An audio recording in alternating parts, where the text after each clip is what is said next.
everybody. Hi, friends. Well, from beautiful Salt Lake City, Utah, It's Thank God I'm Atheist. where we explore religion, politics, and current events. Just a couple atheists trying to survive life in these United States. I'm Frank Feldman. And I'm Dan Beecher. And coming up on the show today, it was just the U.S. Independence Day, the 4th of July, and it felt a little different this year. And we're gonna talk about that because that's interesting.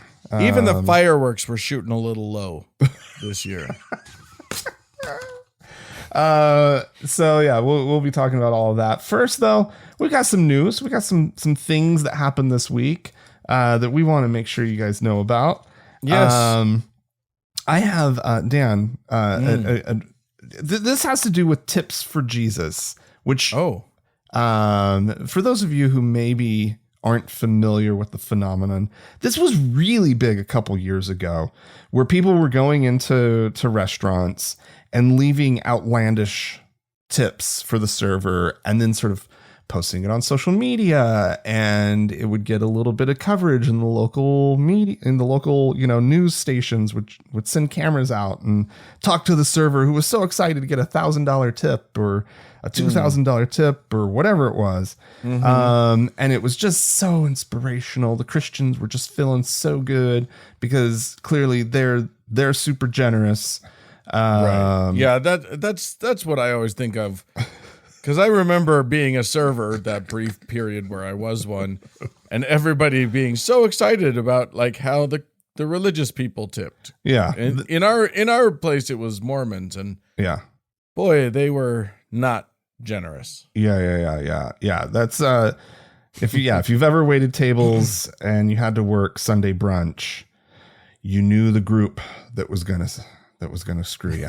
I give the Lord 10%. Why would I give you more than that? Well, this was, I think, some people trying to overcompensate for that, and get a little good press for Jesus in the process. Well, back in June of 2022, a man by the name of Eric Smith walked into Alfredo's Cafe in Scranton, Pennsylvania, and he ordered a Stromboli, and I guess he sat and ate it. And he got his ticket, and the total was $13.25, and he left $3,000. He wrote in $3,000 on the credit card slip. Woo! And the server, of course, was like, of course, she was really emotional and really excited, and she just couldn't believe how much he just tipped. And a very smart manager, or maybe owner, the article wasn't really clear, a guy by the name of Matt Martini, runs out after this Eric Smith, and he verifies that he intended to leave $3,000. Yeah. And he also, and this was probably the smart move, he collected additional ID from Mr. Smith. Okay. And he had written on the check, tips for Jesus. So we know that this was somebody out there just throwing money around for Jesus' sake. And they felt like they had done everything they needed to do. And so they gave the server her $3,000, right? Yeah. And they probably had to, maybe it took a day or two, actually. They might have had to go to the bank to get that money. Yeah. Anyway, super cool. She's excited. Everybody's feeling good. And then a few weeks later, the cafe received a letter from the credit card company saying that the charge was being disputed. And imagine my amount of shock. I literally, I might have a heart attack right now from all of the shock of this happening. So this guy got a little carried away. He was feeling the spirit. Yeah. And was just like, oh God, I'm so inspired. I'm going to join and do this too. And then he forgot that he didn't have that kind of money to be thrown around for Jesus' sake. And maybe there's something it's just rip-offs for Jesus. He knew this was his plan the whole time. Maybe. So this puts the cafe in a really tough situation, right? Yeah. Because, they've given the server her money and they are now having to give the credit card company $3,000 to cover that. And so they are, of course, suing him. Good. Which is absolutely the right thing to do. Because the community was really, how communities can be pretty awesome. They did a GoFundMe and they wanted to rally around the owners of this cafe and kind of help them out because they'd realized how screwed they'd gotten. Yeah. And the owners were like, no, we're suing him. Good. I actually love that. I think that is 100% the correct move. No. Thank you for your generosity. We don't like the situation of losing $3,000 money to a food bank, but we're fine. Going to wreck this dude's life. Yeah, we're fine. We have survived this. We're going after this asshole. And so that is brilliant. Yeah. And so I just felt so good about that because, here's my tip for Jesus. Don't tell your followers to go out and leave big tips that they can't afford. Yeah. That's just wrong. That's wrong. What an asshole. I mean, Jesus did asshole. Encourage generosity. Yeah. And I'm all about that. But blessed are the tip givers. I mean, that's a big part of the... It's so dumb. Blessed are the gratuitous. The gratuities. Yeah. All right. Well, yeah, I'm not shocked at all by that. I'm going to take us now to the Holy Land, to Israel, which hasn't been tremendously holy lately. No, it's been a minute since they were. Since I thought of them as, I don't know. Holy. I was trying to come up with they've been making lots of holes, but I don't think that. Oh God, nope. That doesn't really work, does it? Nope, that's not great. Not great. So here's the deal. We've talked many times about the chief rabbinate of Israel, which is a quasi-governmental thing. It's important, Dan. It's a department of the Israeli government. Okay. And it's run by two chief rabbis. Traditionally, one is Ashkenazi, and the other is the other kind.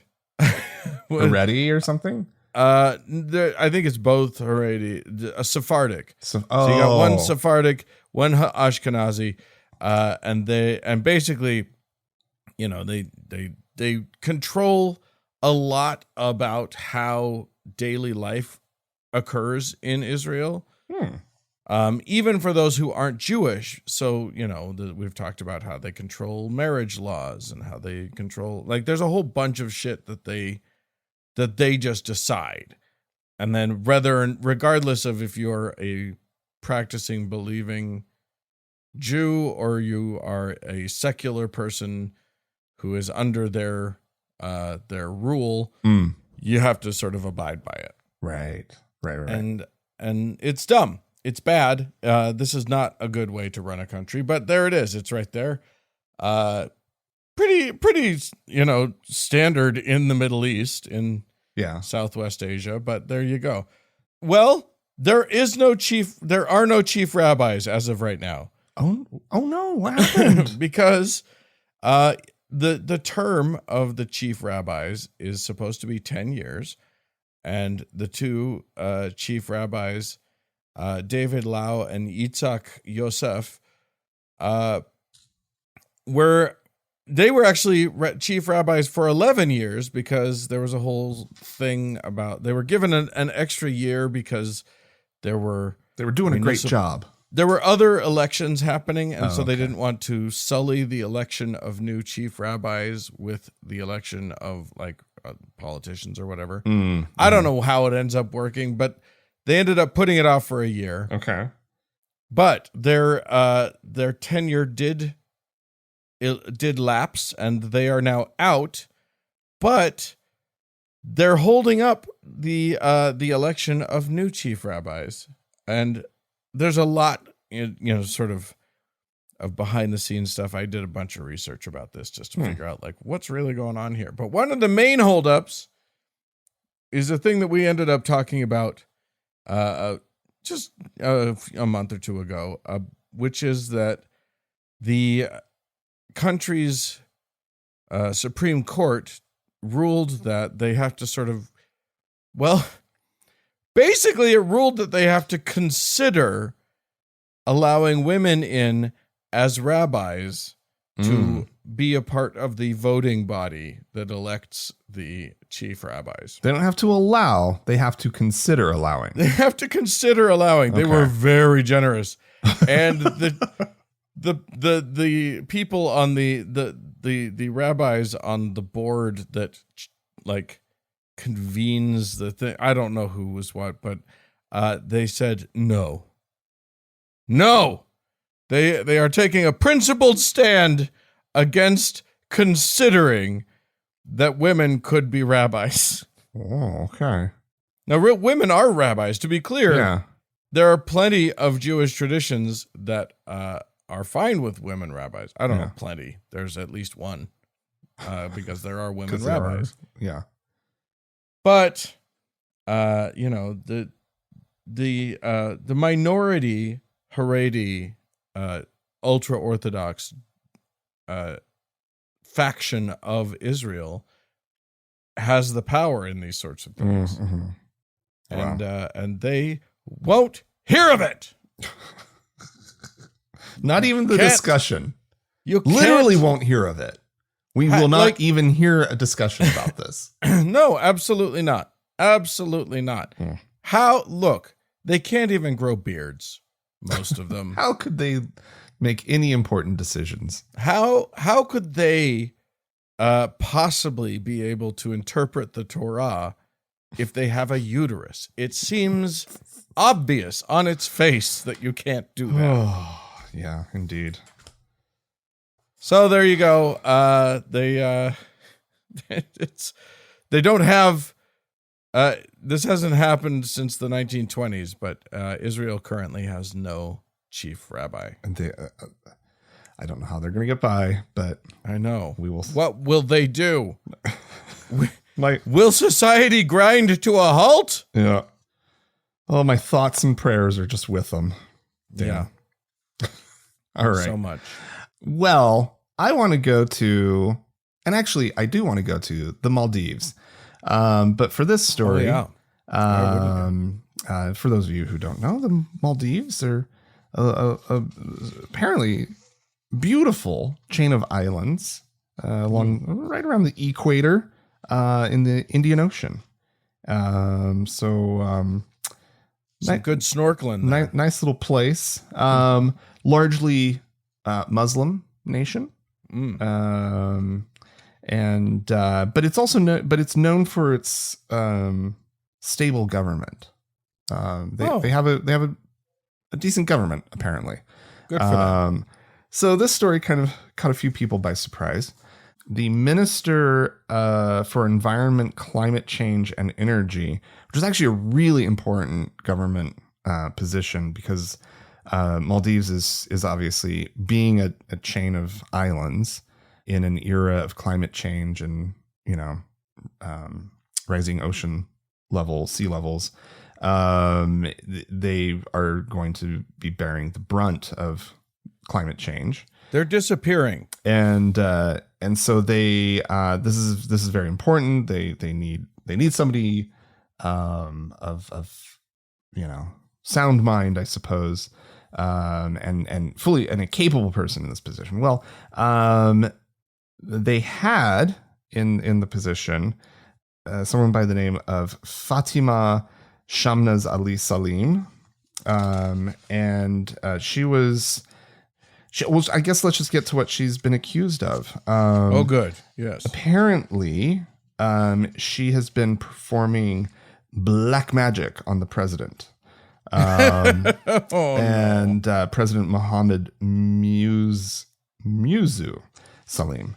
And this is somebody that she's worked with for quite some time. When he was mayor of Malé, she was on the city council.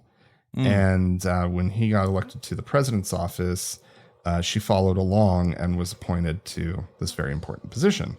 But she has been suspended from her position. She has been arrested for her black magic, along with Adam Ramiz, who's a minister in the president's office. And there's 2 unnamed relatives of hers that have also been arrested.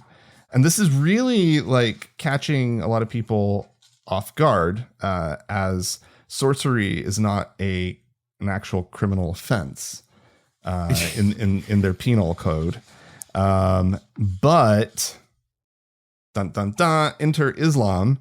Yeah. And the Sharia law does carry a 6-month jail sentence in the country. So you gotta love modern day actual like witch hunts. It's an actual like, witch hunt. Yeah. Literal. Yep. Oh, she, Lord. She was in a meeting, her head spun around and she started vomiting and they just didn't know what it was. And, clearly not. But yeah, the details are a little thin as to like what she was trying to achieve with the black magic. And again, allegedly even attempt like this, like he probably doesn't like her. Right. Yeah. She was probably, I don't know, getting a little uppity. Right. That's why you accuse a woman of witchcraft. Yeah. Yeah. Because everybody knows she's starting to get more power than you're comfortable with. And you want to have more power than she does. And so, put her in her place. And so wild. Yeah. Total wild black time in Maldives. And again, I don't know, maybe I want to go there a little less. Yeah. But, it does look beautiful. I have a family member who is in the military who is stationed in Saudi Arabia right now. Oh, really? And frankly, where this family member gets stationed, we like to go. Like, because, they end up all over the world. That's why we ended up in Bogota, Colombia at one point. Okay. It's like a great excuse. They usually have room. So it's a great excuse to go and visit a place that isn't necessarily on your list. But I'm a traveler. I enjoy seeing places no matter what. But I also know that in Saudi Arabia, being an atheist is punishable by death. And it's like, they probably wouldn't do that to me just like if I kept my mouth shut and didn't like blab atheism at people, they'd probably be fine. But also they definitely look into people when they apply for a visa. And you're on a list, Dan. They may not let me in. Yeah. And if they let me in, I will be watched. So I wasn't excited to get to Saudi. Yeah, I wouldn't go to Saudi Arabia. Never. Yeah. Never. Like travel is a tricky one, right? Like for atheists. And then you layer on, for me, the gay thing. And like we were thinking about a trip to Jamaica. Started looking into it. We will not be going to Jamaica. Not a safe place for gay people. And it's just like, all right, well, that's too bad because it looks beautiful and we would love to go there. But, there's also safety. Yeah. And so I look at it, and I guess for me, I look at a place like a Islamic majority country and I'm like, I don't want to go there because I want to travel with my husband. Right. Yeah. And 100%. And like, I don't care that like there have been press releases from a lot of these places saying, oh, we welcome everybody. Everybody's welcome. It's like, yeah. You want my money, but that doesn't mean everybody's going to be great once we're there. Am I allowed to kiss my partner in public? Because fuck you if not. Well, and if we were there, I definitely would not. Yeah. So, well. Yep. All right. Well, I am going. Of Lourdes in France, the beautiful place where there was a big old miracle, and now there's a shrine, and there's all sorts of pilgrimages thereunto, and they've made big monuments and a basilica and a cathedral or whatever. Anyway, it's a big Catholic place, and it's very important to some very silly people. And it's got a problem. What's that? They don't know. Well, here's the thing. One of the things that they have at Lourdes and at many different Catholic locations around the world, they have mosaics by a Jesuit priest artist named Marco Rupnik. Okay.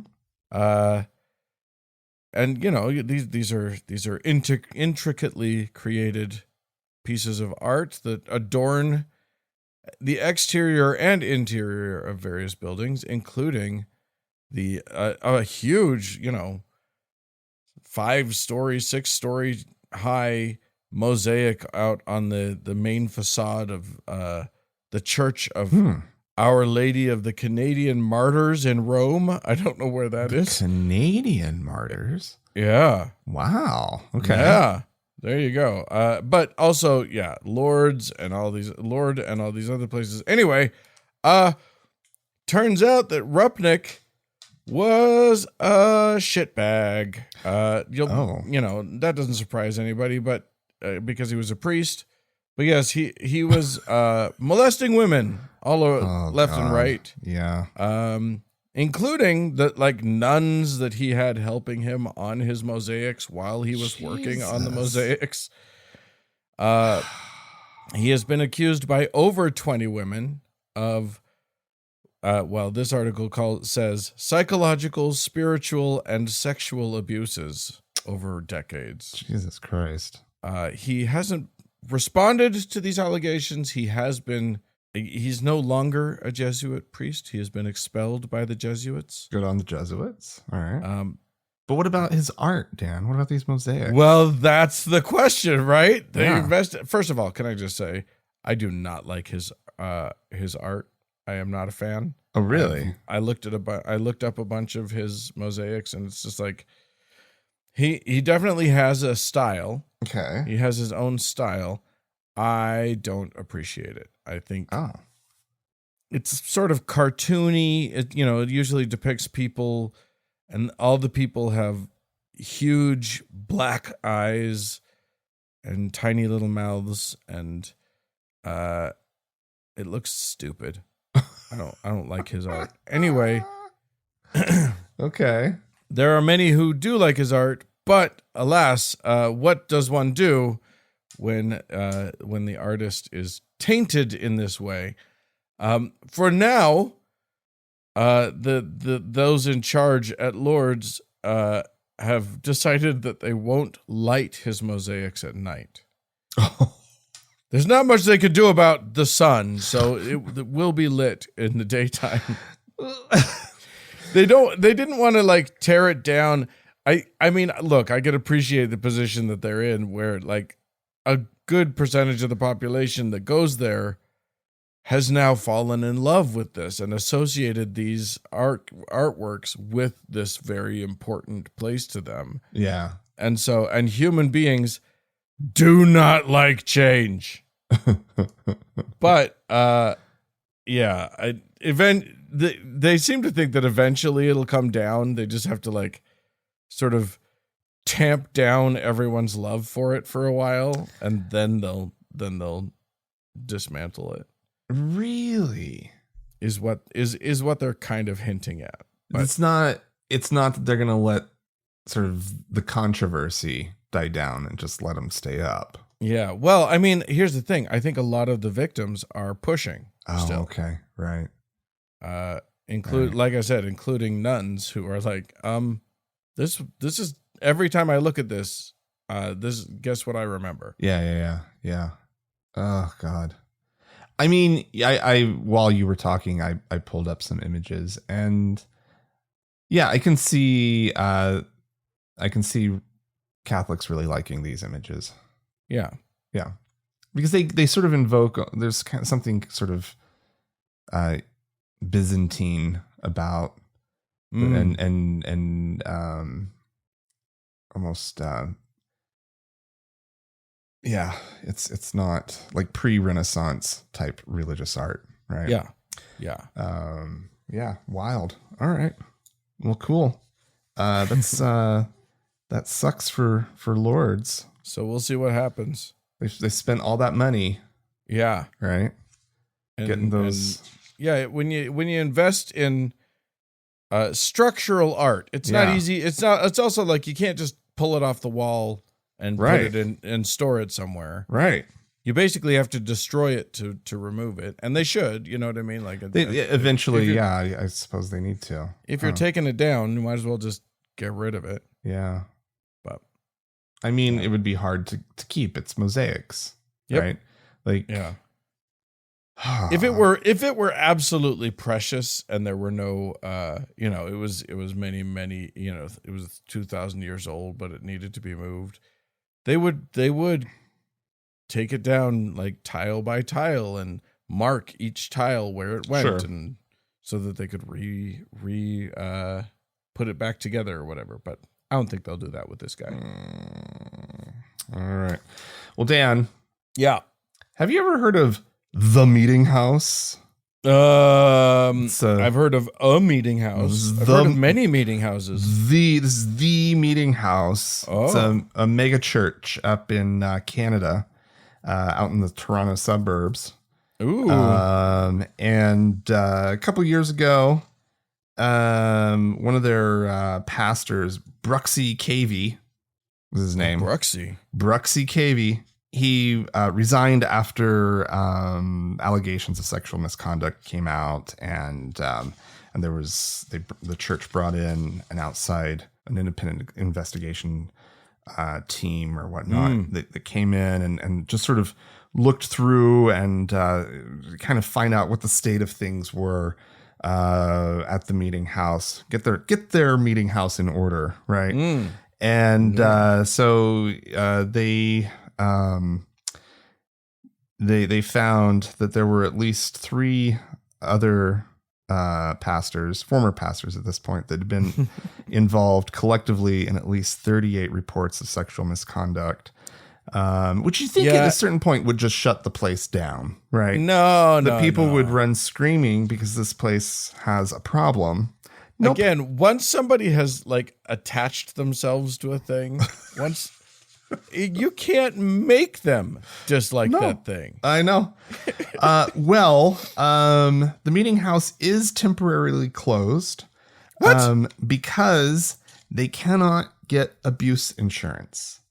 There is not an insurer in Canada, or now they've looked internationally, who will insure this church against abuse liability.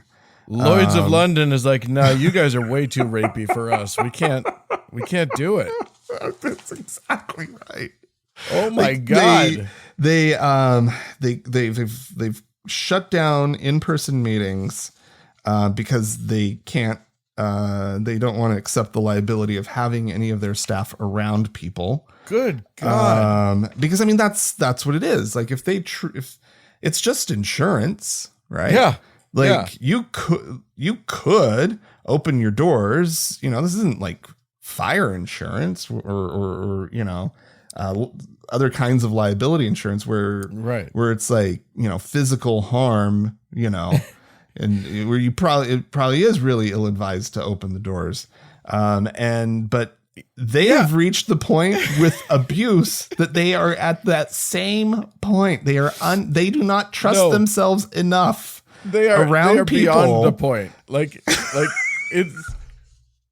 it's basically like saying, well, whether or not we need the fire insurance, we're gonna have a fire. So, that is insane. Yeah, these insurance companies are just saying, no, I understand the risk, Yeah. And we don't want to take no it. chance that we come out on top of this mess. You cannot pay us enough to ensure any of your staff. And they close their around. doors, which means that they agree. Yes. They're like, well, we're not going to take that chance. Right. No. They are unwilling to take the risk. Right. They know that they got some touchy-feely people, not to, make light of it. To minimize, yeah. But they got some people that they're just like, I don't know. Pastor Rick, I don't know. I don't know who to trust anymore. Yeah, it's almost too bad because here's what you guys got to do. You got to find one of these mega churches. Well, if you are a safe, secure person who does not already have trauma around these things, go get yourself fondled, and the payout is going to be great. Oh my God, Dan. That's our new way of taking down the mega churches. That's really, you have to donate sick. A percentage of the take to the atheist community, but go get yourself fondled if you can handle it. Yeah. No, that's pretty amazing. Well, I was just thinking that maybe they could just, put the pastors in some sort of confined, like in Silence of the Lambs when they wheel out what's his bucket, right? He's got the mask on, he's a straight jacket, and they have him on a little cart. Couldn't you just have the pastors I am surprised we haven't seen that. Not the pastor coming out sort of thinking he's being so cheeky, thinking he's being so clever because they're trying to silence us. And they're trying to blah, blah, blah. Yeah. I'm genuinely surprised we haven't seen that. Being wheeled out on a hand truck. Yeah. Because I would feel safe around a pastor. If he was in a straitjacket, sure, why not? Oh my gosh. I just looked up this church and I saw an image of the pastor that you were talking about, their first main guy, and he's got a tattoo. On his arm. Of Leviticus, and so I looked up. It was Leviticus 19. How clever is this? He had a tattoo of the of the verse that says, "You shall not make any gashes in your flesh for the dead, or tattoo any marks upon you." Oh, okay. He had a tattoo And of the scripture of that. That wasn't a red flag. Look how edgy he is. Yeah, that's a big bold tattoo of the scripture that prohibits tattoos. Huh, that's funny. No, the picture that came with this article, I was like, oh, he's in the cast of the Red Green Show. I'm pretty sure. Oh, nobody knows what you're talking about. That's for you Canadians. Yeah, and all the Gen X and older PBS watchers or whatever.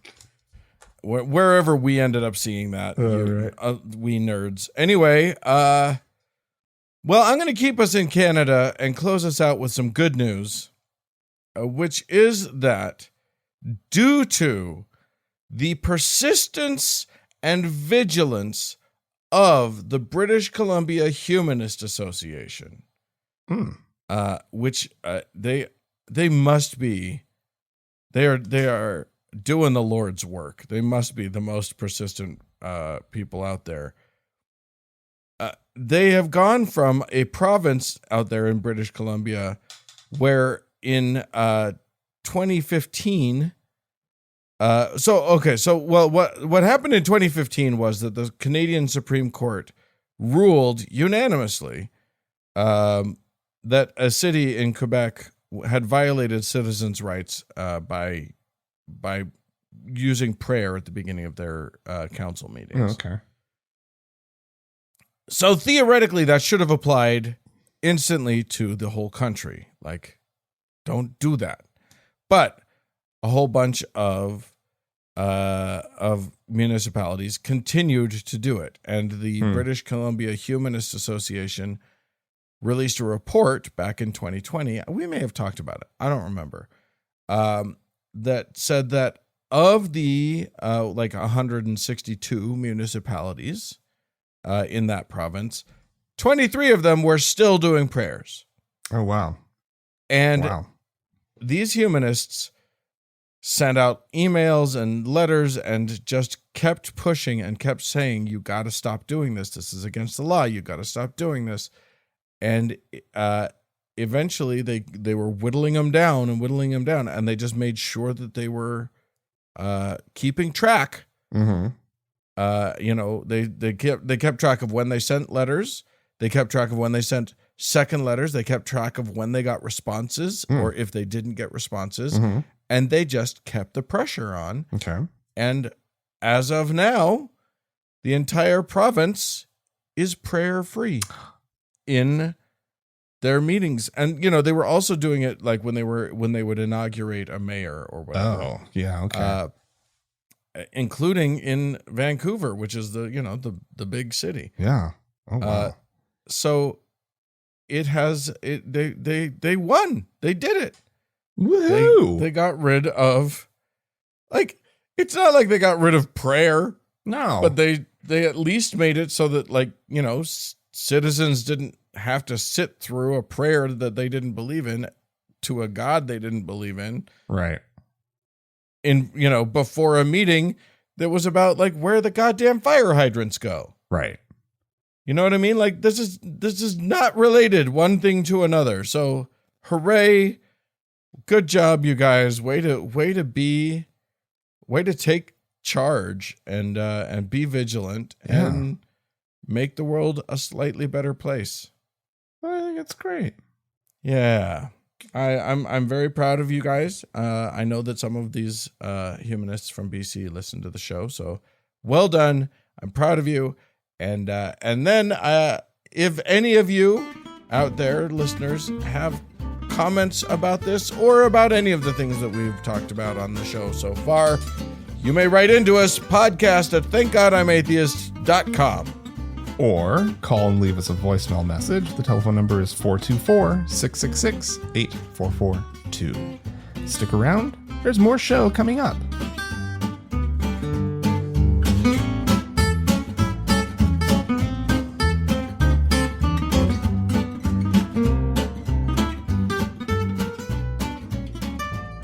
Well, Frank, we had some folks write into us. Yeah. We haven't had any callers in for a minute. That's fine, but we do like to hear your voices out there, friends. So remember that you can call in, and let us know. We don't play all of your things, so don't be offended. Yeah. But do call in. It's that 424-666-8442. But we had some good emails, some missives from outside in the world there.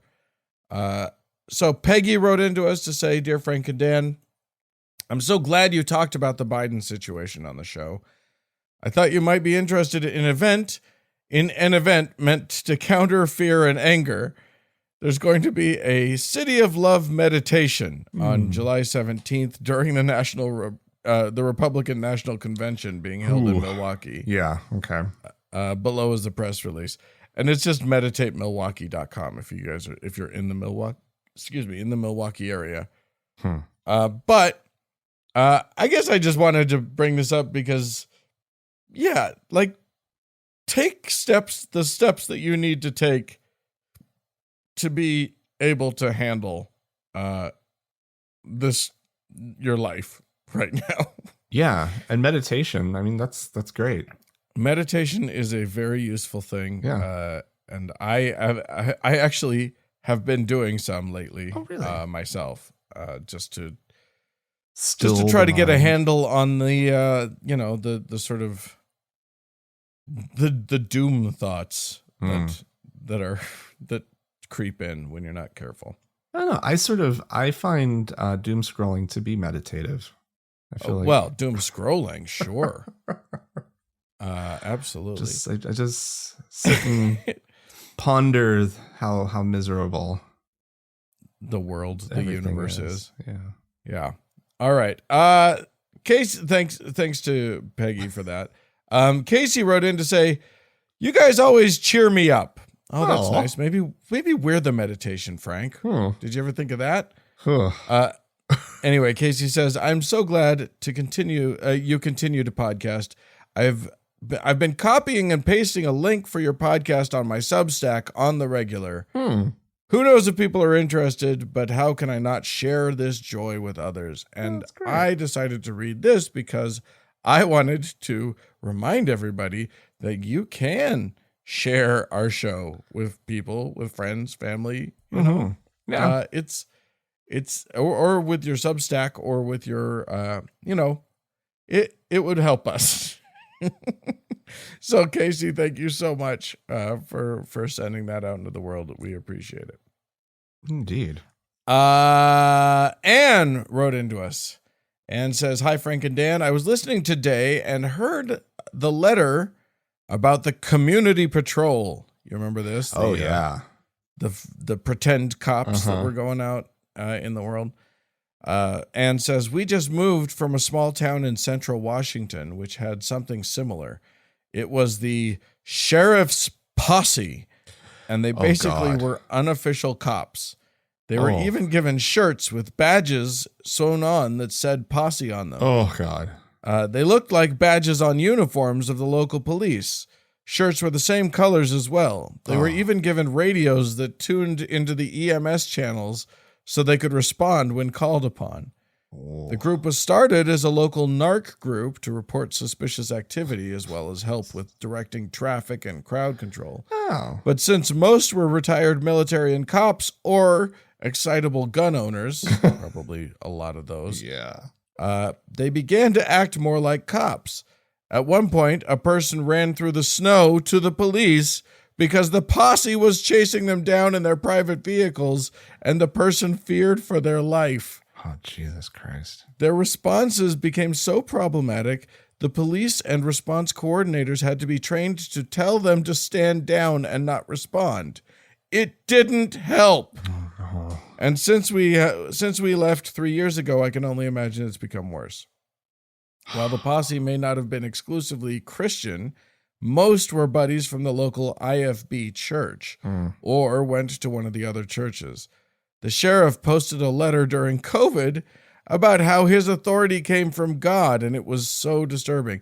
And Anne actually included a link to this Facebook post, which is still up, by the way, and it is horrifying. It was one of these posts that was like here, like our Constitution, blah, blah, blah, and then presents wild misinterpretations of our Constitution and blatant, flagrant, like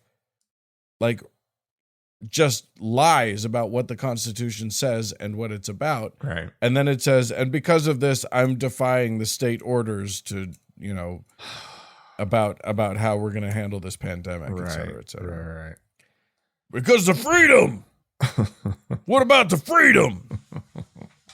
So there you go. Yes, Anne says, all that to say, when looking for these groups, they may be something more official and have other titles. I think it's good to keep an eye on the local sheriff's pages as they will post things like this or start these groups and expect only support. If a sheriff states that they're a, quote, constitutional sheriff, it's definitely code for Christian nationalist at this point. Yeah. Yeah. I mean, look, it's not always great, the mentality that leads a person into policing. It's not always terrible, but it's usually terrible. It's usually not a good state of mind. You doubt the motivations of our police force? Some of them, yes. Okay. Yes, indeed. So, yeah, keep an eye on your local police and fake police, please. Especially the fake police. Holy cow. Yeah, that's pretty scary. That's just vigilante. Although, listen, I'm not going to say I haven't personally fantasized about becoming about having some sort of chance to pull over asshole drivers I would love citizens' authority to ticket people who drive like maniacs, but Yeah. I don't want that program to actually exist because I know who would sign up and it would not end up going well. All right. So there you go. Do we have some folks to thank? We do indeed, Dan. We had some people sign up this week as new patrons on Patreon. Woohoo! They went to our website, thankgodimatheist.com/donate. And then there's actually options to do Patreon or PayPal.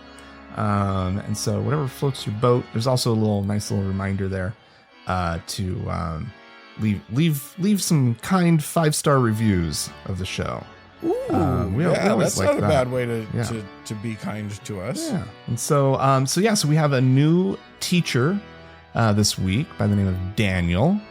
Oh, Daniel, that's a great name. You must be very handsome. And we have a new priest by the name of Douglas. Wonderful. So thank you to the both of you for your support, and thank you to everybody else who continues to support the show. We sure do appreciate the help and whatnot, and helping us to keep the show running. So yeah. And as always, Dan, we have our top donor to thank, our Lord and Savior, Davis. More show coming up.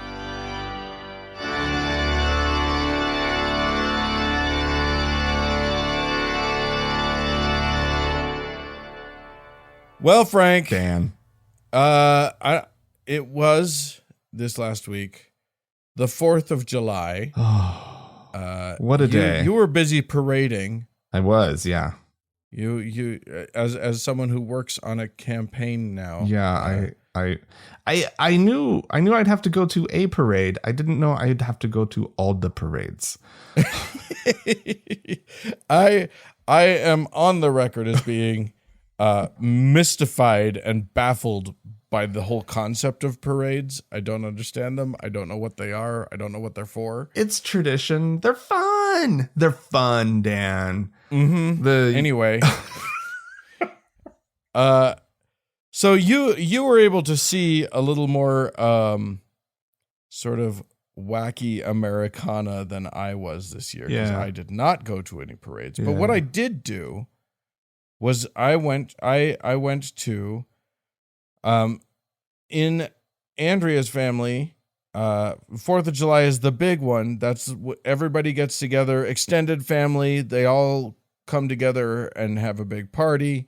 There's events all through the day for various levels of extended family. Mm-hmm. There was bowling at the beginning. There's a picnic for lunch, and then there's another smaller picnic for a smaller a smaller group of the family for dinner. And it's just they make a whole thing of it. Yeah. Which is great. But I will say this, and this is a sort of palpable this year. Okay. Not a mention of the United States of America at any of these events. No one talked about it. No one said a word. No one wanted to make anyone uncomfortable. Like, I think the mood in this country is bad. Yeah. About this country specifically. And understandably so. I don't think anyone will be particularly baffled by this. Right.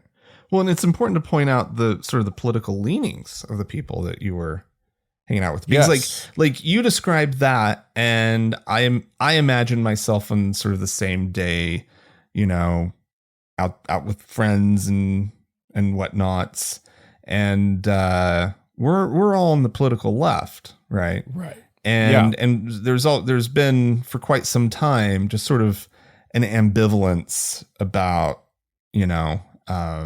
patriotism and big displays of rah-rah go America, right? In sort of amongst my ilk, right? If you don't love America, get the fuck out. I don't know that that's ever really fallen across the lips of any of my friends. Right.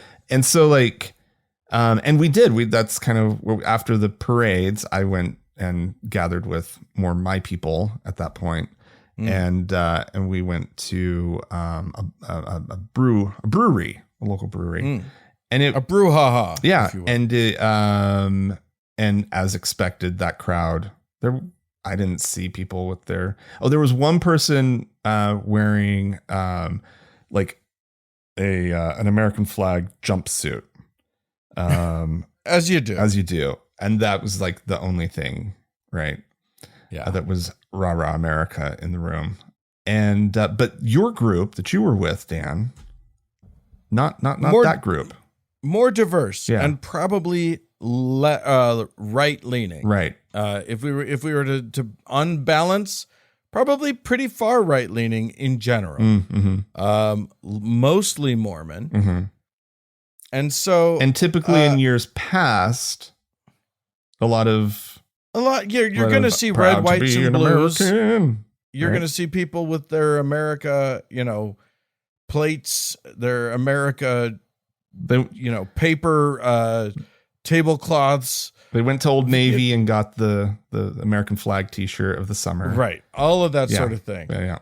And, people be talking about America or whatever. It did not feel like no one was even tempted to discuss, to like the subject. Nobody wanted to touch it with a 10-foot pole. This is an election year. You would think that it would be, some asshole uncle's gonna bring it up. You know what I mean? Like, that's what happens at these events. Well, especially after that debate. They should be like running victory, laps literally right now. Right? Sorry we didn't bring anything for the picnic except gloat salad. Like, you would think. Right. But here's the thing. I think the right, the extreme, the people on the right have all been radicalized by their sort of insular media to the point where, and the way they've been radicalized is fear-mongering, constant barrage, never ending, like, fear-mongering. The gays and the drag queens are grooming your children. The trans people are coming for your sports. The this and the that and the everything's evil, and the abortionists are murderers and they're feeding themselves your children for adrenochrome or what. And it's just a constant. And like, literally, liberal has become as bad a word as murderer. In those circles. And I think they're fatigued. Well, I think they are worn the fuck out by all of this terrorizing. At a certain point, how do you be proud to be an American, right? Right. When America allows all of these horrors. Yeah. All of these monsters. And then on our side of the aisle, it's not like we've been barraged with fear-mongering. We've just been, like, paying attention. And now we're terrified too, because the Supreme Court has decided that the president is the king now, and the like, everything's falling apart, and Project 2025 is real, and they're just out in the open defending it. And oh my God. Like, you don't have to monger that fear. That fear just comes all by its damn self. Yeah. Well, it's but then also couple that with a tradition of just some ambivalence about, patriotism in general, right? Yeah. And so it's just like, well, patriotism is stupid. That's the main thing here, is that, like, if you think about it, 99% of people in this country are citizens by an accident of birth, right? Through no action that they took, right? And to be proud of that is just kind of bizarre. If you want to take pride in the place where you live, you would think you'd want to make it better and, like, make sure, like, no one's on the right is talking about this, but, like, if you want to take pride in your country, get bragging rights about how no one's going hungry and everyone has a place to live and the economy's going well and everyone's well educated and all this stuff, but they're literally working hard and furiously to dismantle all of those things. Yeah, they don't like education. They want the freedom to be as sick as they possibly can be. Yeah. It's absurd.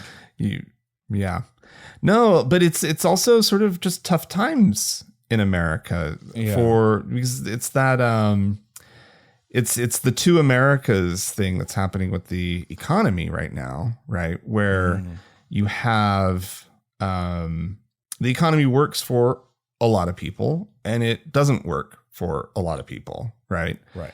And but seemingly it doesn't work for significantly more than it does work for. Yeah. And I think that one of the points here is that, I mean, and we've made this point before, but I'm trying to tie this all back to the religious thing. And it's not like, I'm not stretching here. This is absolutely the case. What is happening is the right wing of this country has tied itself to Christian popularism, Christian nationalism. And their arguments are so absurd, but because they've tied it to this religion, they have discovered that they don't have to make real arguments. They can just say big, scary platitudes, and religious people are so used to meaningless platitudes that they accept them.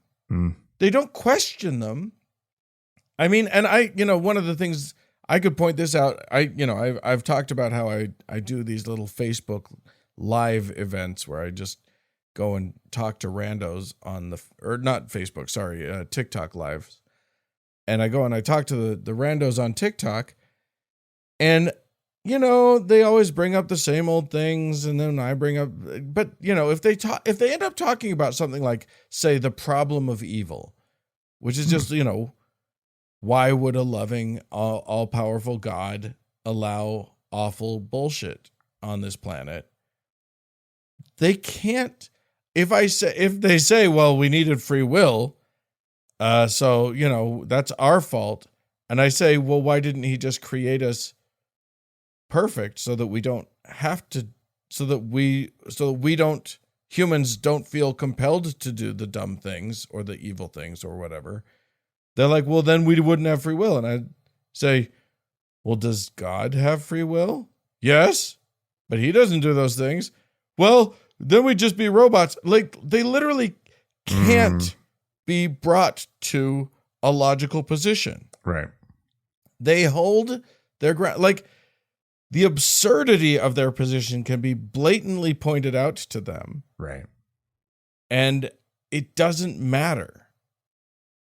And so yeah, that's, I have a lot of sympathy for people who believe absurd, awful things, only because I have downgraded my view of humanity so far that I just realize how idiotic we all are, and we're just not capable of much better. That isn't to say that we shouldn't attempt, we shouldn't try to be better. Yeah. But it's like, oh, I understand why you're being so crazy, because you've been lulled, you've been taught to like stop thinking as soon as certain thoughts and questions come up. You've been trained to do it that way. Damn. Your whole life. This is a good pep talk. Yeah. Wait. Where was the? It was Milwaukee. Is that where the meditation thing is? Yeah. Go. Everyone, go to Milwaukee.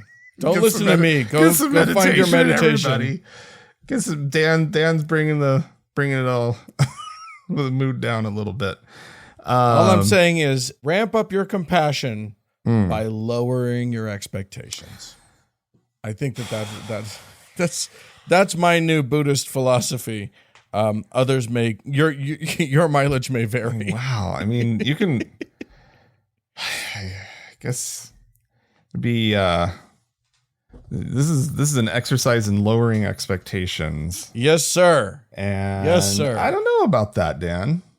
Good. I don't know about how I feel about the way to survive and to maintain sanity is to lower my expectations in humanity. I don't think I promised sanity. I don't think that's what I promised with any of this. Well, whatever it is that you're promising, like it's this kind of a bummer of a deal, right? Yeah. Where well, yeah, everybody, you can always have the best meal of your life if you're just expecting a shit sandwich, right? Yeah. Exactly. And so I'm pretty sure the Buddha said that. I'm pretty sure that's, I don't think, maybe not in those exact words, but I'm pretty sure that's part of it. I don't know. You guys can set me straight if you want to. Feel free to write into us. Look, we'll leave it at that. And you fix this, you listeners out there. Please help us. I'm clearly not okay. Yeah, I think that's the takeaway here is let's help Dan, everyone. Everyone help me. Please feel free to write into us, podcast at thankgodimatheist.com. Or call and leave us a voicemail message. The telephone number is 424-666-8442. We're serious. Call us. Call us, yeah. We want to hear your voice. To support the show, go to thankgodimatheist.com/donate and give us your money. Roger Gowdy edits the show, and the music is provided by the Red Rock Hot Club and Gordon Johnston. Hey, thanks so much for tuning in, y'all. We sure do appreciate you. Thanks so much, guys. Bye-bye.